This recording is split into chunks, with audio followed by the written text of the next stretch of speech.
السلام علیکم۔ کسی واقف اور غیر واقف کو سلام کرنے سے دلوں میں محبت بڑھتی ہے۔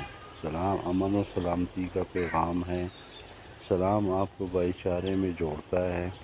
سلام کرنا سنت ہے اور اس کے جواب دینا واجب ہے۔ سلام کا تحفہ اللہ رب العزت کی طرف سے مسلمانوں کے لیے بہت بڑا عطیہ ہے۔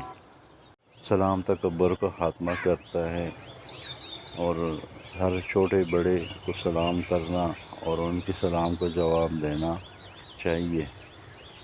سلام میں پہل کرنے والا احادیث کے مطابق اللہ کے نزدیک اور افضل ہوتا ہے۔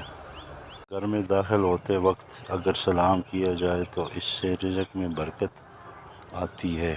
سلام کرنا محض ایک رسمی جملہ نہیں ہونا چاہیے۔ سلام دل سے اور خلوص نیت سے کیا جائے تو بہت اثر رکھتا ہے۔ بہت سے لڑائی جھگڑوں کو خاتمہ کرتا ہے، دلوں میں محبت کو پروان چڑھاتا ہے۔ ہم مسلمان ہیں، اگر ہم سلام کرنے کا رواج بڑھا دیں، ہر کسی کو سلام کرے، اس کے سلام کا جواب دیں، تو اس سے معاشرے میں ایک خوشگوار تبدیلی آئے گی۔